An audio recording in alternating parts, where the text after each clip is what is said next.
तर नमस्कार मित्रांनो, खास वैभव कुंभार आपल्याला भेटायला आलेले आहेत. मी तुळजापूर नागेश माने बोलतो.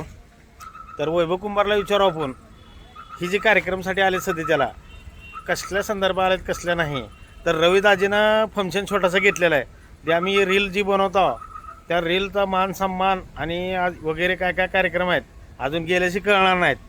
पण आता वैभव कुंभारला विचारू, वैभव कुंभार काय म्हणतात काय ना बोला.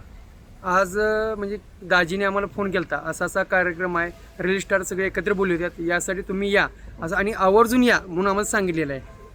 तर म्हणजे दाजींच्या शब्दाला मान देऊन आम्ही आलेलो आहे. तर तुम्ही व्यवसाय काय करता कुंभार साहेब? आपलं कुंभार किराणा साखराळे हां आपलं किराणा मालाचं दुकान आहे. आणि किराणा माल दुकानामध्ये भरपूर व्हरायटी आणतो आणि रील स्वरूपात रील करून आम्ही ती विकत असतो. तरी गिराक वगैरे आले तुमचे रील बघून काय डिस्काउंट वगैरे आहे का काय त्याला? आम्ही डायरेक्टच पहिल्यांदा स्टार्टला डिस्काउंट देतोय. अरे बापरे. हां, जर लांब ना आले तर चुकून कोण आले तर त्यांची भेट वगैरे कसं करू शकतो आम्ही? आता आम्ही लांब ना आलो, हो. आमची सोय काय करणार होतो? तुम्ही सोय सांगायचं काय राहणार आहे, मुक्काम आहे, जेवण खाणं सगळं करू आपण. नाही नाही, तुमचे दोन शब्द बोलला, गोड बोलला, बाद झाला. आम्हाला भेटला तेवढंच भारी वाटलं. नमस्कार.